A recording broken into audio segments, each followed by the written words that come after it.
Good morning. I got to get me here. I always get lost in the song when it's going. Yes, I can. Can y'all hear me now? Is this better? Okay.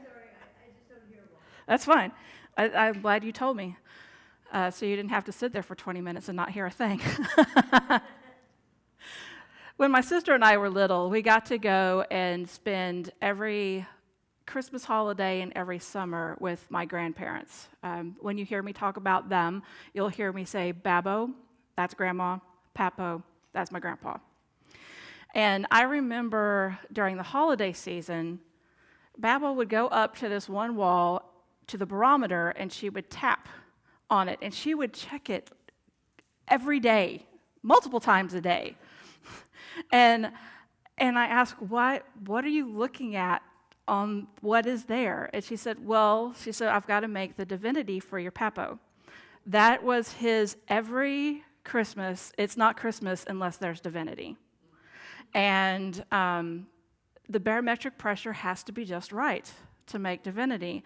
And if the divinity is anything like the icing that would go on the coconut cake that my Mimo would make, it takes patience too. Because I did a coconut cake and the icing went like that. I'm not a patient baker.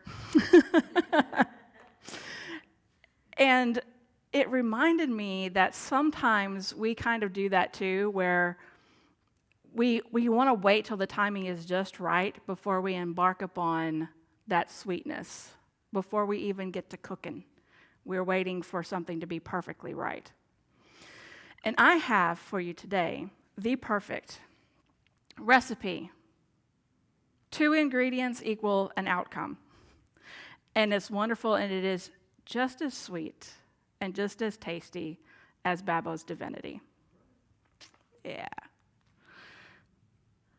So Winifred Wilkinson Hausman was a Unity minister, and she wrote a book called Your God-Given Potential, which was used during the Unity School for Religious Studies. I don't know how many name changes of Unity Worldwide Spiritual Institute has gone under and where that is in the phase, but the school that I went to. And then this book was based on the 12 powers, and she shares this. It is love that enables us to live in harmony with all of our universe. It is love that heals, prospers, attracts, holds, and makes real the good ideas. And divine love is the greatest power for protection in the universe.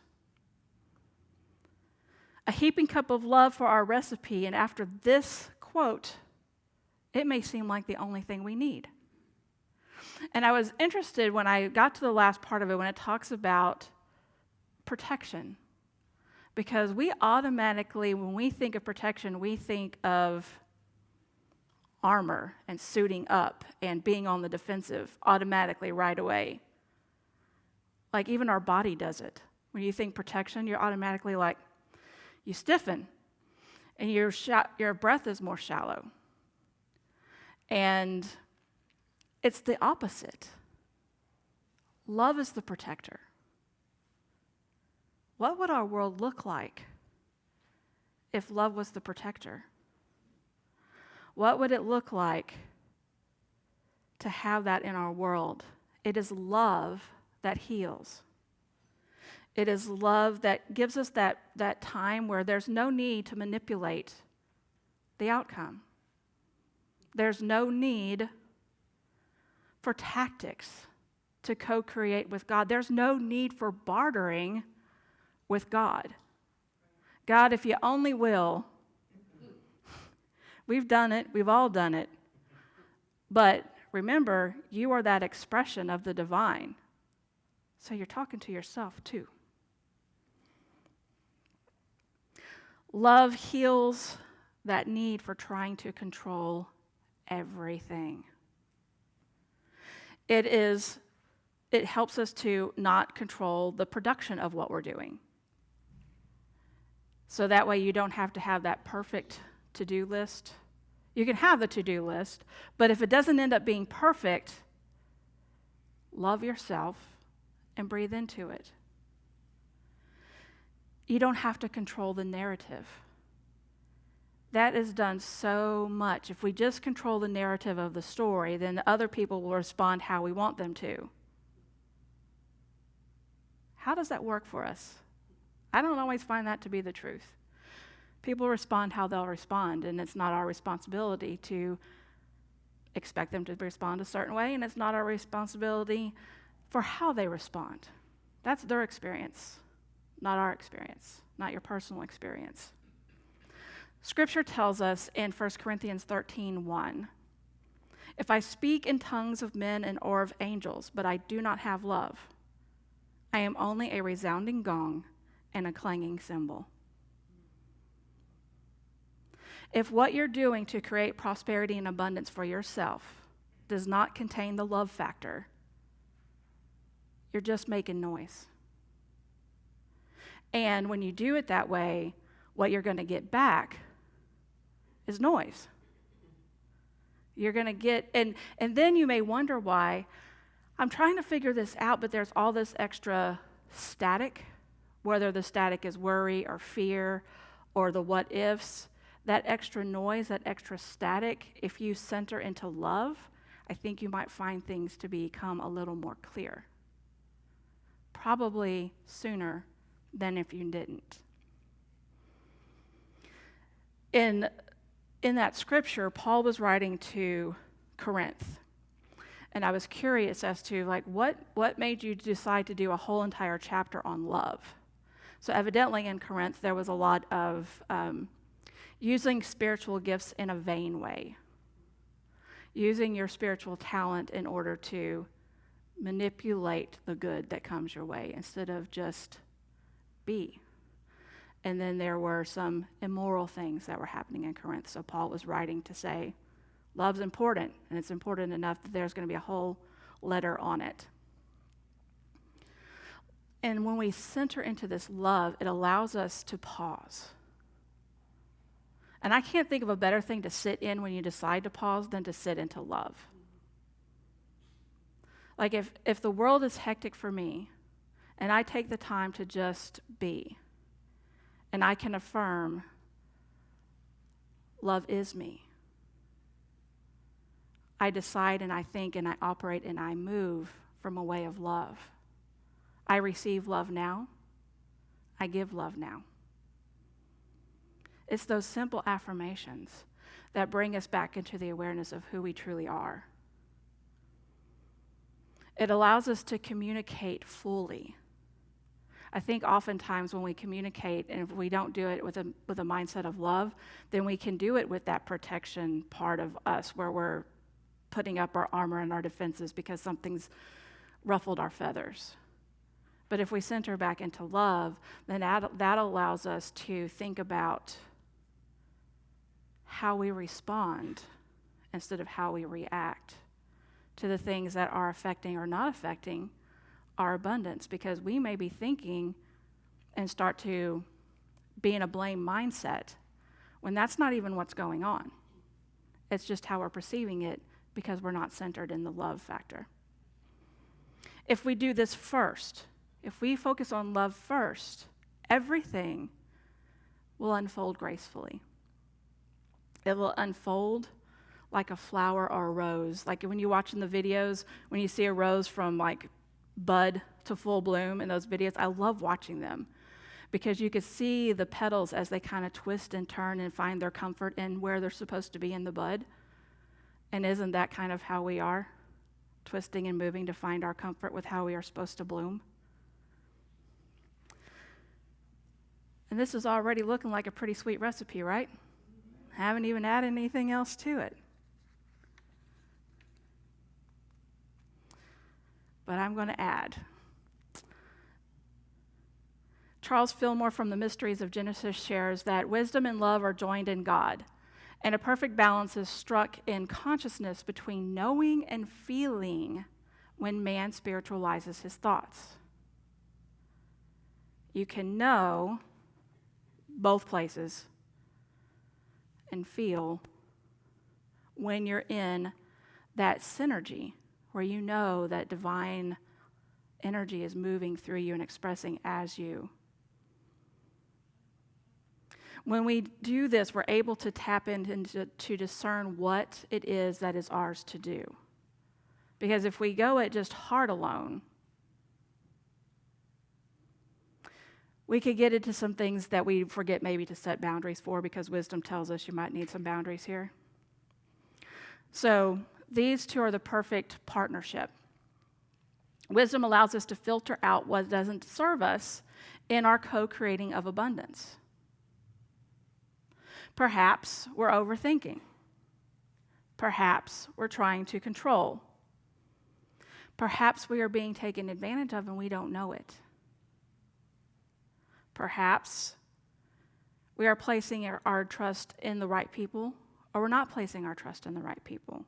Wisdom helps you know your tribe, so to speak. And are we taking that pause when it gets unbalanced? Wisdom is what's going to let you know you need to slow your roll a minute and recenter. And it's important that these two work together.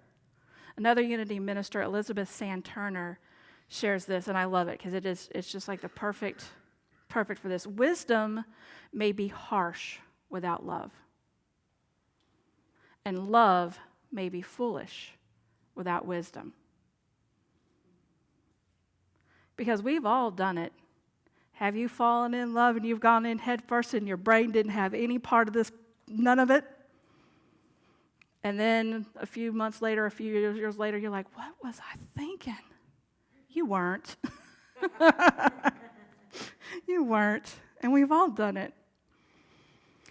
This interconnection of love and wisdom allows us to create that perfect recipe, that right consistency to bring forth the sweet abundance. When you're pairing these two together, then all the things that you need to know of what's mine to do next. Well, I was worried about this, what next? All those questions, it falls right into place. Wisdom and love, working in harmony, bring forth order.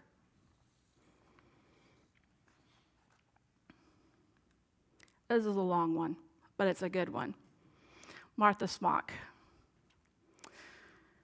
When you work in the realization that you are under God's law of love, His law is good, and that His divine order is established in and for you, you find yourself functioning on a new level. Your mind is clearer, your body is stronger, your emotions are calm and unperturbed. You are able to meet everything with ease, to accomplish all things successfully. So with wisdom and love working together, we're able to get that order where things are just clicking like they're supposed to be. And it brings comfort to know that you can just sit back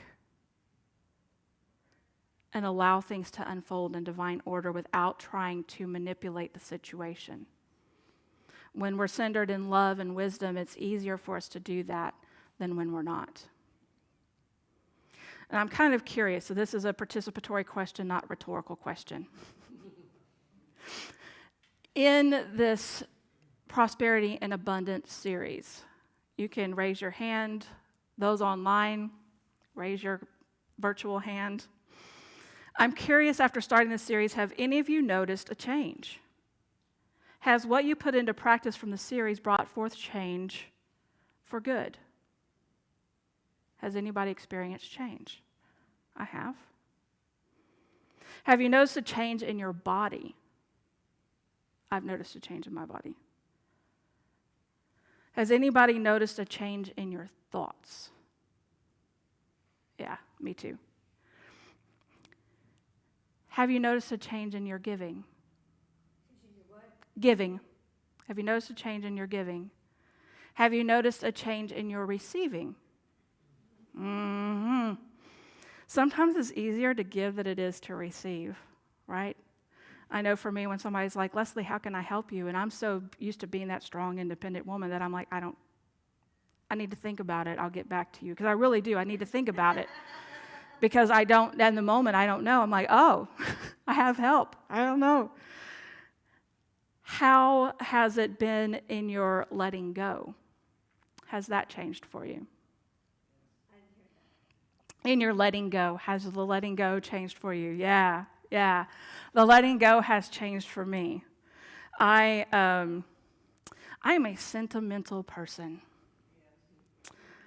My spouse is going, And we were getting ready to move into the parsonage. And so we're moving from a 4-bedroom space into a 2-bedroom space. And so, what do I absolutely have to keep? What's connected to my heart space that if I get rid of this, I will have more trouble in my heart space than not? And what things can other people use? And it was the most interesting experience for me because I was able to say goodbye to some things that I didn't think I would. One of the things that I'm not emotionally attached to, but I was glad we gave away, was a bicycle. There's a shelter for the unhoused in New Braunfels called First Footing, and they do a lot of things to help people that are unhoused get on their feet. And one of their requests I noticed in a Facebook post was, hey, if anybody has any bicycles, we could use those for our clients to be able to get to work. Somebody has a way to work, because I was willing to let go of a bike that I never rode. Somebody had linens for their bed, because the shelter has apartments. They go from shelter to apartment and start establishing their living routine. So fresh linens. And the part of it that amazes me, that I really like, is the energy of love in Sam and mine's house is good. And that energy that was in the bike, that was in the linens, that was in the socks, that was in the whatever we chose to move forward, we were able to bless. But I fully believe that in that giving away, that we were also giving away love.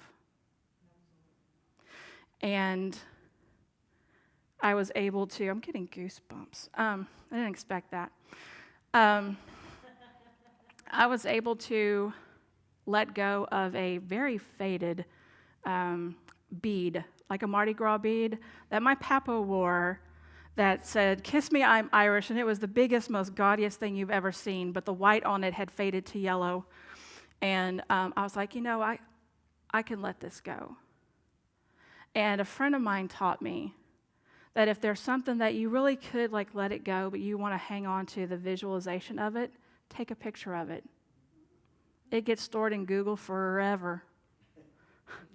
So I have a picture of it because it didn't diminish the memories that I had of Papo wearing that and this big old stove hat that was "Kiss Me, I'm Irish," and the memories of Babbo making corned beef and cornbread and cabbage every St. Patrick's Day for Papo because he was Irish.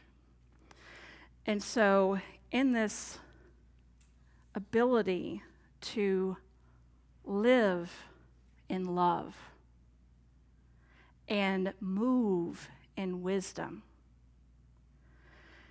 we can bask in the order. We can bask in the fact that I didn't have to find a way to cram 4 bedrooms worth of household into a storage shed in a 2-bedroom apartment. We still have a storage shed because the buffet will not fit in there, and that's not going. But